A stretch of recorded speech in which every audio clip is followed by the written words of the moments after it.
नंदकिशोर महाजन यांचा अर्ज आत्ताच नुकताच आम्ही भरलेला आहे। या ठिकाणी जळगाव जिल्ह्यात आपल्याला माहिती आहे या ठिकाणी जवळपास 630 मतांपैकी महायुतीचे 500च्या वर मतं या ठिकाणी आहेत। विरोधी पक्षाला कुठेही थारा या ठिकाणी नाही आणि म्हणून इथला विजय हा 100% निश्चित आहे।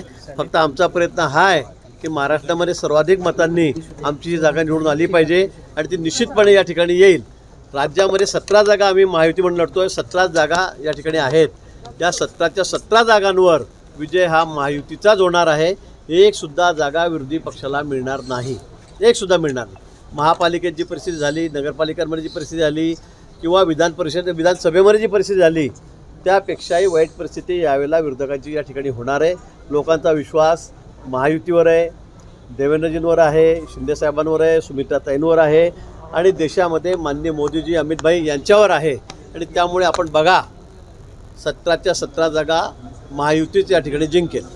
संजय राऊत म्हणतात भाजपचा एखादी विकासाचा मुद्दा दाखवून द्यावा, मी भाजपमध्ये प्रवेश करेन। त्यांना म्हणा निवडणुकीमध्ये उभे राहा, एखादी जागा निवडून आणा 17 पैकी। फार काही रोजच्या सारखं बोलू नका, आता वेळ आहे तुम्हाला, जरा प्रचार चांगला करा। प्रवेश करायचा म्हणताय बहुतेक चला। लाडकी बहीण 80 लाख अपात्र झाल्यात लाडकी बहीण योजनेच्या मुद्द्यावरून विरोधक पुन्हा एकदा आक्रमक झाले। नाही, मला वाटतं ते टेक्निकल अडचण आहे, तुम्हीच बघतात त्याला टेक्निकल अडचण आहे। त्यामुळे अजूनही संधी दिली, 31 तारखेवर संधी दिली होती। अजूनही काही मागणी असेल तर मला वाटतं माननीय मुख्यमंत्री महोदय त्या बाबतीवर निर्णय घेतील, पण या संदर्भामध्ये तांत्रिक अडचण आहे त्या त्यांनी पूर्ण केल्या तर मला असं वाटतं की त्याला काही हरकत नाही। सगळ्यांना त्या ठिकाणी जी मदत आहे ती मिळणार आहे। 80 लाख महिलांच्या निकाल सरकारला शाप मिळतील असं वडेट्टीवार म्हणताय।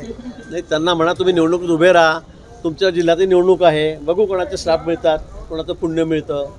त्यांच्या जिल्ह्यातले नगरसेवक काँग्रेसचे पळून गेलेले आहेत, त्यांनी त्यांच्यावर खालच्या मला वाटतं तेच आहे जे सगळे बोलबच्चन नेते आहेत त्यांनी त्यांचे लोक तर सांभाळावे, त्यांचे लोक सांभाळू द्या त्यांना।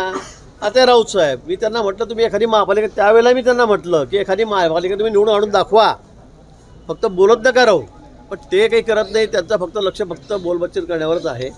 कुठे ते फील्डवर जात नाही, लोकांमध्ये जात नाही, कुठे त्यांना जाऊन मतं मागत नाही। सकाळ झाले की वाटेल ते तोंडातील ते बोलायचं, मोदीजींवर वाटेल तशा भाषेमध्ये टिप्पणी करायची, तिथे त्यानंतर देवेंद्रजींवर बोलायचं, शिंदेसाहेबांवर बोलायचं, याशिवाय त्यांना येतं काय?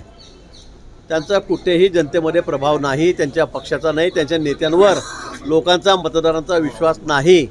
त्यामुळे आता हे विश्वास गमावलेले लोक आहेत, त्यांच्याबद्दल न बोललेलं बरं, त्यांनी बडबड करत राहावी, आम्ही निवडणुका जिंकत राहू, लोक आमच्या पाठीशी आहेत। रोहिणी खडसेंनी म्हटलं की सरसकट सुरुवातीला लाडक्या बहिणींना अनुमती दिली आणि आता एक एक करून अटी टाकतायत, वगळतात बहिणींना एक एक। निवडणुका झाल्यानंतर झाल्यात का म्हणे?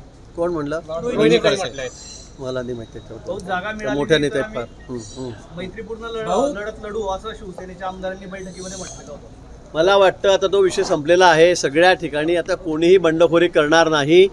ज्या पक्षाला जागा मिळालेली महायुतीमध्ये तोच पक्ष त्या ठिकाणी जागा लढवेल, कुठेही बंडखोरी होणार नाही आमच्यामध्ये। कोणी असेल फॉर्म भरले आता ठीक आहे, अजून माघारीला 4 दिवस वेळ आहेत, तोपर्यंत आम्ही सगळे फॉर्म जे बंडखोर असतील त्यांना मागे घ्यायला लावू। आम्ही एकमताने एक दिनाने या निवडणुका लढणार आहोत आणि एकही जागा आमची पडणार नाही। मी पुन्हा रिपीट करतो, हे तुम्ही वाटतं त्यावेळेला दाखवा, 17च्या 17 जागा या महायुतीच्या या ठिकाणी निवडून देतील।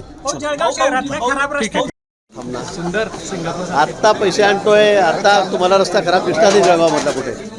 या वर्षभरामध्ये कुठलाही रस्ता खराब दिसणार नाही, सगळे रस्ते आम्ही दुरुस्त करतो, सुशोभीकरण करतोय, अतिक्रमण काढतोय। जळगावकरांना निश्चित आता दिलासा मिळेल। विधान परिषदेची उमेदवारी देताना एक झाड लावायला जागा नाही, झाड लावायला जागा नाही जळगाव शहरामध्ये, सगळे कॉन्क्रिटीकरण केलेलं कुठे? जळगाव शहरात दाखवून द्या तुम्ही। नाही, रस्त्यांवर कॉन्क्रिटीकरण झाड लावतच नाही आपण झाडं मोकळ्या जागेवर लावतो, मोकळ्या जागा जिथे मोकळ्या जागा असतील तिथे लावतो। आता रस्ते तर कॉन्क्रीटचे होणारच आहेत ना, असं नाही करतात आपल्याला। निश्चित ज्या ज्या ठिकाणी ब्लॉक लावलेले आहेत ते कडून मी झाडं, तुम्हाला आता या पावसाळ्यामध्ये दिसेल आम्ही किती झाडं लावतो। जळगावमध्ये झाडं लावण्याचं रेकॉर्ड करणार आहोत आणि ते जगवण्याचंही करणार आहोत। आम्ही मोठी झाडं लावणार आहोत, यावेळेला 2 फुटं 4 फुटं झाडं लावणार नाही, आम्ही 10-10 फुटाची झाडं लावणार आहोत आणि जळगावकरांना निश्चित दिलासा मिळेल, त्यांना बरं वाटेल। असंच काम आता यावर्षी आम्ही महापालिकेच्या माध्यमातून करणार आहोत। ज्या पद्धतीने नाशिकला केलेल्या वाढलेले पाहायला मिळते, आज 42 रुपयांनी गॅस महाग झालेला आहे, महागाई वाढलेली आहे। आता आपल्याला कल्पना आहे जगामध्ये परिस्थिती काय आहे, तिसऱ्या महायुद्धाच्या उंबरठ्यावर या ठिकाणी जग आहे, आपलं तेल येणं बंद झालेलं आहे, गॅस येणं बंद झालेलं आहे, त्यामुळे ह्या अडचणी आहेत, इथेच नाही तर जगभर आपण बघतात की कशा किमती या ठिकाणी वाढत आहेत आणि त्यामुळे काही अशा परिस्थितीमध्ये अपात्र परिस्थितीमध्ये आपल्याला या गोष्टीचं सामोरं जावं लागतं आहे. लोकांना याची कल्पना आहे, विरोधक उगाच काहीतरी त्याचा मोठा भाऊ करत आहेत, पण आज जगात इतर देशांपेक्षा आपल्या देशाची परिस्थिती अतिशय चांगली असं मी म्हणेन. भाऊ ही उमेदवारी